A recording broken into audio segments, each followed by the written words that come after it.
Welcome everybody, my name is Dalen and you are tuning into the StrikeX Lounge, and I am joined by two very exciting people today because we have an awesome video. I'm joined from people from Alexander & Co. Guys, if you would please introduce yourself. Sure. Hi, I'm John McCaffrey. I'm a tax partner at Alexander & Co. And I'm Emily Bingham. I'm a tax advisor at Alexander & Co. and I specialize in crypto tax. Awesome. Guys, thank you so much for joining me today. It's a very exciting video for our community. So I'll just jump right into the questions here. The first one, is there a tax-free allowance for income on cryptocurrency? There is, depending on, well, in the UK, yes, you've got two tax-free allowances. So crypto is either tax to income tax or capital gains tax. Annually in the UK, the tax year runs from April to April, and you get an allowance of 12,300. You can set it off against capital gains. So that's all capital gains, not specifically crypto. And if it's income you're earning, then provided your overall income is less than £100,000, your first 12,500 of income, all income, including crypto income, is tax-free. Oh, awesome. That's great. Anything you want to add in there, Emily? The only other thing would be if you've utilised your personal allowance and you've got, say, staking income, you've got an £1,000 trading allowance, you can offset against your staking income. So if your staking income is below that, then you might not have to pay any tax on it at all. Okay. All right. Great. Awesome. All right. With that, we'll move on to the next guy here. What about an unexpected tax bill? Is that something that could happen? Yes. So we've been doing crypto tax for a while now, and we're still finding that people are surprised that they're having to pay tax on crypto assets. So we are finding a lot of people with unexpected tax bills. If you are holding crypto assets, if you are receiving staking income, if you are exchanging crypto for other crypto assets, you are likely to have a tax bill. Emily's done a lot of work on disclosures for people over a few years in terms of tax. If you want to have a little chat about that, Emily. Yeah, so the issue with what the shock people seem to have is that you have to pay your crypto in pounds, your tax in pounds, but all your money's tied up in crypto. So you feel like you shouldn't have to pay any tax because you've not got any actual sterling to pay it when you do. So what I've been looking at is I've been looking at calculating the tax that's payable, and that follows the share matching rules, which isn't sort of the logical way people expect the gains to be calculated. So I found that a lot of people I've spoken to are just like, they've put their figures into a software, it's told them this how much tax going to pay, and they're like, oh, it's obviously not right. When it is, it's just that the rules might not be what you'd expect them to be. So just if you buy a Bitcoin sort of yesterday and then you sell it, you'd expect, it'd be matched to that cost, which isn't the case. So it's just bearing in mind that those are the rules. And we've also found that the number of transactions that have been undertaken is substantial. And from HMRC's point of view, they might see a lot of transactions to be trading, which I'm sure we'd get onto a bit later. But essentially, if there's a large number of transactions, we need to add disclosure to the tax return to say that although this person's done a lot of transactions, this isn't their full trade.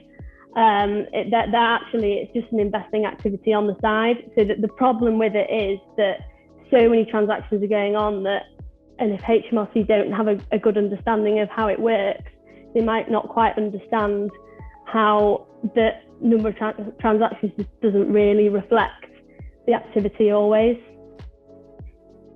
The other bit we're finding is you're taxable at the point of transaction. So whatever the value of the crypto was at the point of transaction is the value that gives rise to the charge. And as you'll be aware, crypto fluctuates all over the place. So you could have a situation whereby you had a crypto transaction 6 months ago when crypto was flying, and now we're in a position where crypto is actually taking a large dive, and you've got to somehow, as Emily said, fund your tax bill from a reduced amount. Now you might be able to crystallize some losses to help, but so you would be advised, if you're doing transactions in crypto to actually think about the tax at the point of transaction, so you put that amount aside. That's great. And on to the next one. There's going to be bits that kind of merge into other questions and everything. So on to the next one. From a tax perspective, is it better to hold, as in you buy your crypto, you have it in your wallet, and you don't do anything with it? Or is it better to, or what about people who do trading? Are there different taxes for holding, trading, farming, etc.? Whether you hold or whether you trade is entirely up to you. It's just the result of whatever transaction does have a tax consequence. So the default position is that most crypto transactions are treated as capital gains. And capital gains is at generally a lower rate of tax, either 10 or 20%, depending on where you sit in the general overall income and tax. Trading gives rise to income taxes, and that can be at 20, 40 or 45%. If you are looking for capital growth and you think there's growth in the asset, you hold the asset. And when you dispose of the asset, you have capital gains tax. If you think there's value in continual movement on the asset, you would trade it. But there's no particular tax driver as to which one is better, except to say that capital gains tax is lower than income tax. What can be expected if you happen to do your taxes wrong, such as paying too little, or you forget to pay your taxes for harvesting? Will there be any major punishments? Do you want to take that, Emily? So, I mean, if you are aware that you've got crypto transactions, all I'd say is do speak to a tax advisor and get them to check whether you need to report anything. And what I just recommend people to do is just be completely clear and give me all of their transactions, because if they miss things out, then it's just going to create holes, and I'm going to be able to tell from records that there's things missing, because there's that many transfers between different exchanges. And if I've not got one of them, I'm going to see that I'm missing information. I can't see where that coin's come from. So in all cases, you just need to give all the information you've got. Don't hold back anything because it's on a decentralized exchange and HMRC might not find it. Don't think like that at all, because it's just not right. So you just need to be clear and give all of your information. And just if you're in doubt whether you need to pay tax, just contact the tax advisor and get them to have a look into it. If you are found to have been concealing and not reporting on purpose, then yes, you're going to be issued with big penalties, as well as paying all the tax that was due plus interest. So you don't want to be lumped and being in that situation at all. Obviously, at this stage, it's still people just coming to light that people have to pay tax. People aren't aware. HMRC are generally being quite lenient on the penalties because they know that people are only just getting on contact with tax advisors because they're only just realising it. And in most cases, I have found that they're not issuing big penalties at the minute, and they just want people to pay the tax. They will have to pay interest on that, but the penalties that they are being good on, but that I'm sure that will change because it's becoming more and more well known that it's taxable. If you've made a mistake, the penalties are between 0 and 30%. If you've deliberately concealed, the penalties, if it's offshore, can be up to 200% of the tax owed. Wow. So yeah, don't mess around with it. Indeed. What about you guys? Do you guys offer any services that works out my taxes for me and requires me to do minimal legwork? Yeah, that's what I do. I try and make it as easy for you as possible, basically. So what I do is I would just ask for all of your transactions, like I said before, and I would get these into, basically work them out, have a look what you've been doing, and get them into a format that can go on your tax return. I can then put that on your tax return. I can submit it on your behalf. We can apply to be your agent for HMRC purposes, which means we can communicate with them on your behalf, so you don't have to worry. Obviously, we get your approval to make the submission, but it takes all the pressure off you, and we can sort everything for you. Awesome. Because it can get, like I said, it can get very messy. So if someone can help with that, it helps a lot. Yeah. And this one kind of was touched on earlier, but we'll kind of go back to it so it can be answered again. What would happen if you harvested and owed 6 figures in tax? Then all of your cryptos were liquidated, leaving you unable to pay. Has that happened? And what did HMRC, Her Majesty's Revenue and Customs, say/do in that kind of situation? So it depends a lot on timing in those circumstances. If you have created the gain or harvested and got the income, the tax liability arises at the point you acquired the income. Yeah, and it arises at the value that you acquired the income. If it then all falls off a cliff and the value is nil, it depends on the type of loss you have. So your harvesting would be income and subject to income tax, but if you've then held the asset instead of trading in it, you've got a capital loss. Generally, occasionally capital losses can be set against income gains, usually carried forward, not back. So in the worst scenario, you have a situation actually whereby you have a tax liability that you are required to pay without offset. So that's why it's worthwhile. As we mentioned earlier, at the point you make a transaction, it is worthwhile, I would suggest, converting and setting aside the tax so that you have got the tax to pay. Then if a loss or a usable loss does come up, you can reduce the tax liability and you've still got the sterling asset available to invest as you wish. Otherwise, you can find yourself in the position whereby you've got a liability that you do need to settle, and it's not beyond HMRC to bankrupt an individual in order to settle a liability. At what amount/point do you need to declare a profit in crypto? And is your tax-free personal allowance included, or is that separate?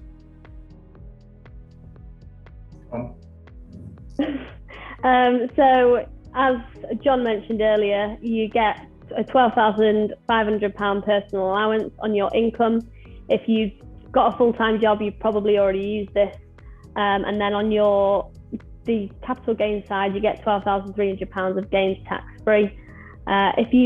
In most cases, people are making crypto gains and losses, which are capital gains. And if these fall below 12,300, you don't have to report this unless your proceeds figure is 4 times the annual exemption. So I think it's just over 49,000. So if you're doing a lot of transactions, you're making a lot of money, but the actual gain you've made is below the annual exemption, you might still have to report. If you're doing a self-assessment anyway, it may still have to fall on there. So yeah, always just check. Am I taxed on unrealized gains? These are gains that are on paper only. For example, if you bought shares or crypto for say $10, it's now worth $12. You have an unrealized gain of $2. So is that something that you are taxed on, unrealized gains? No. But as I said, the biggest issue we've found is people think you're not taxed when moving between crypto assets.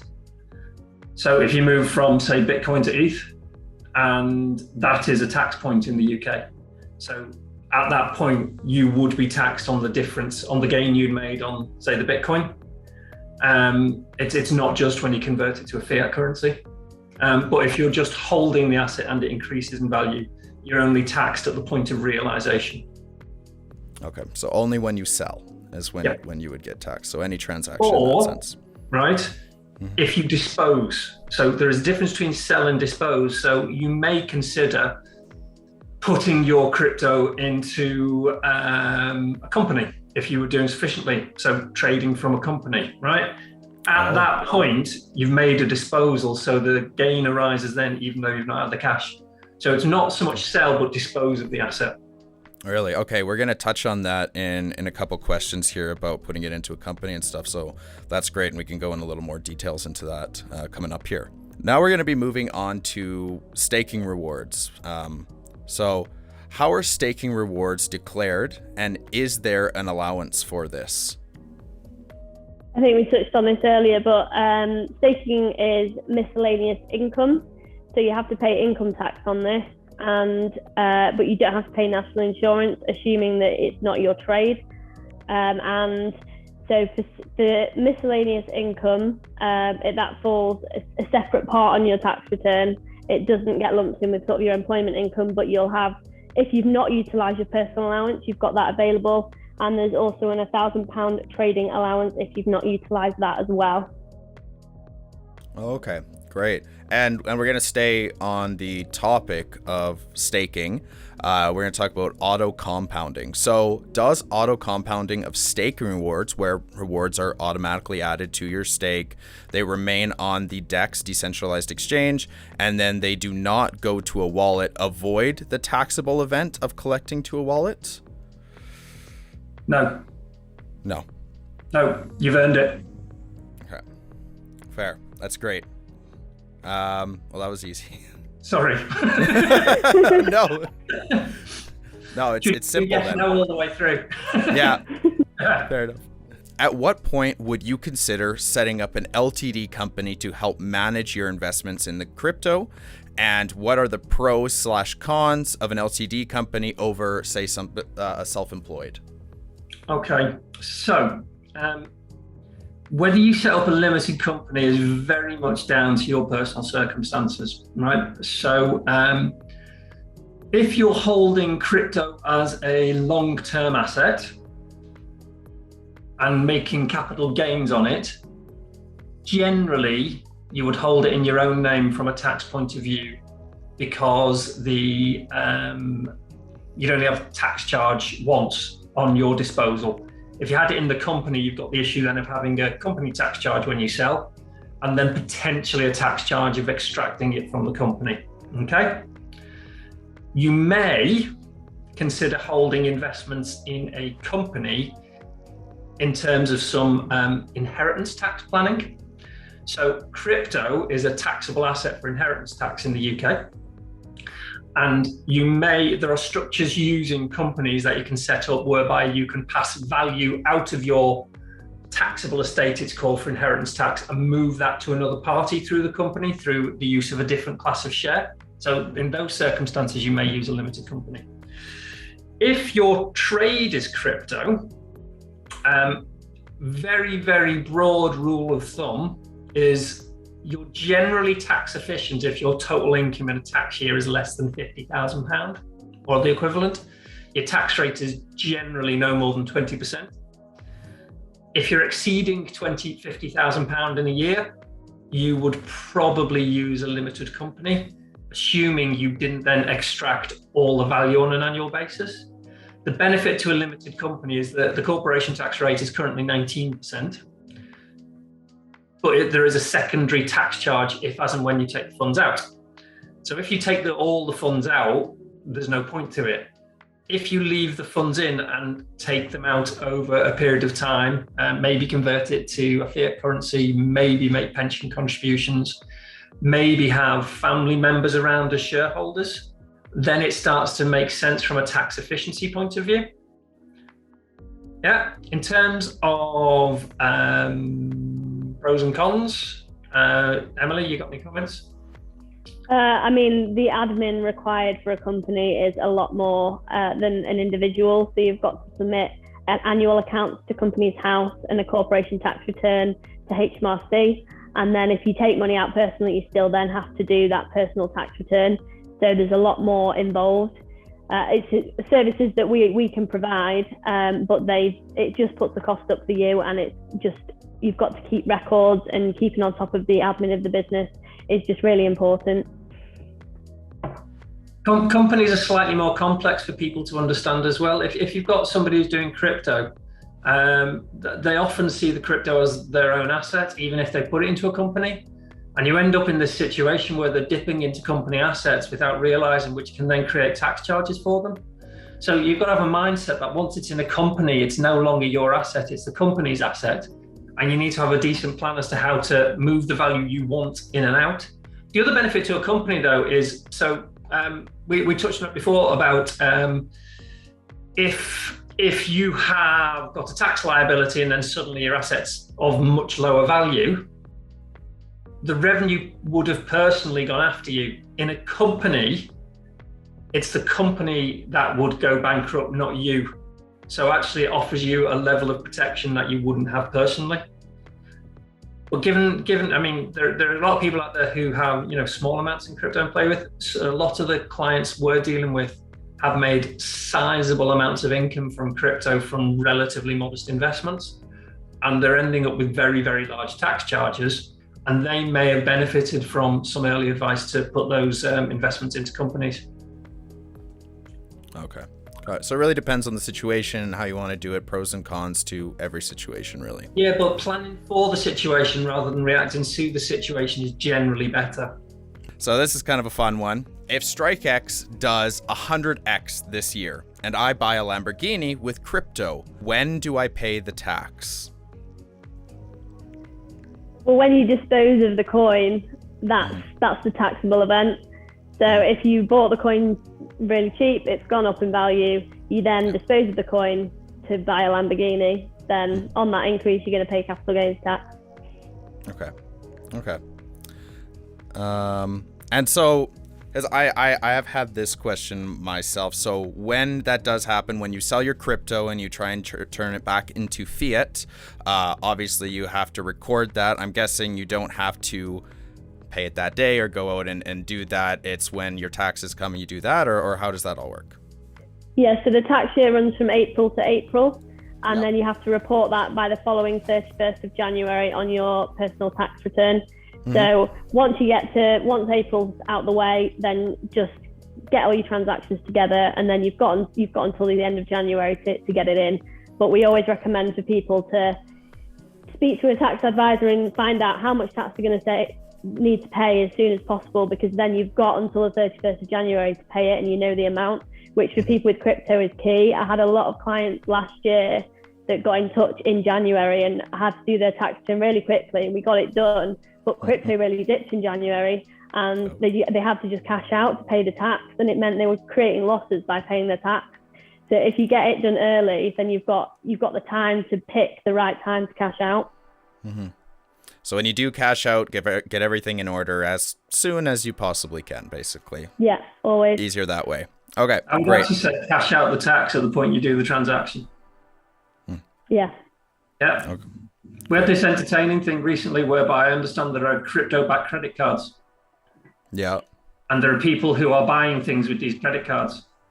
And every time you buy any item with that credit card, technically you've got a capital gain on the disposal of the crypto you've used to pay for the item. That's good to know, because those ads are everywhere and people are really drawn to them. And I know I have friends who have gotten them and they love it because they're getting free crypto, but it's not really free. No, it's not free. So if you get the free crypto as well, that can also be a taxable income. Right. All right. Fair. Good to know, because those things are spreading like wildfire, and I don't think people necessarily understand everything behind them. So that's good you explained that. And sticking of the topic of Lamborghini, StrikeX has a competition right now where you can win a Lamborghini. And one of the questions is, if I win the Lambo, would I have to pay tax on it? Again, no. No for that one. Easy. No, if your competition winnings aren't taxable. Okay, great. How are airdrops treated? And if StrikeX migrates to a new blockchain and we are airdropped the tokens, what happens to our tax implications? Is the previous investment now worth nothing or zero? So airdrops are usually not taxable, but it depends. So if they are received in exchange for a service, they are taxable as miscellaneous income. So the same way as staking. But in a lot of cases, airdrops just drop in people's wallets, and it's not because you've done something. So you're not taxed at those. And in those instances, they're received at zero cost. So say you sold it the next day, then you'd pay tax on the amount that you've sold it for, because the cost would be zero. So there's nothing to take off the proceeds figure. In terms of the migration, I think what has happened is with the old Strike coin, it's gone down to zero, and they've all been airdropped this StrikeX coin. Is that right? So for that, I believe that no service has been provided. So that in that case, it would be an airdrop at zero, and then when they come to dispose of it, they'd have the taxable event then. Well, I think a lot of people are going to be happy to hear that. So good. All right. Moving on to the last question. Are there likely to be any changes in the tax laws going forward in the future? Yes.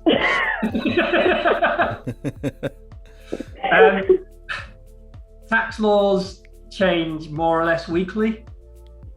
And I have to say, crypto is very much a developing area. So recently, the OECD issued its updated guidance, or a guidance on the taxation of crypto around the world, which may then create legislative changes. The UK system is based on some fairly long-standing principles, but there's nothing I'm aware of specifically in relation to crypto that I know of that the changes coming, but I wouldn't be at all surprised if changes did come as the tax authorities became more familiar with it as an asset. All right, and that just about does it. That answers all our questions. Guys, thank you so much. And if there's anything else you want to say, if not, I think the community's really appreciated this, and it's touched on a lot of topics that I think in the crypto space we have a lot of questions about, because everything is always changing, always evolving. Thank you so much. If you have any final thoughts, let us know. Otherwise, maybe we'll see you again in here sometime. Yeah, no, it's as I say, crypto, like most assets, it's very much down to the individual circumstances. Yeah. And planning in advance is likely to save you a whole lot more tax than trying to clear it up afterwards. So yeah, talk early. And thank you for the opportunity today. We enjoyed it. Yeah, perfect. Well, thank you so much, and you guys have a great afternoon. Thank you. Take care. Thank you. Thank you. Bye-bye. Bye. Bye.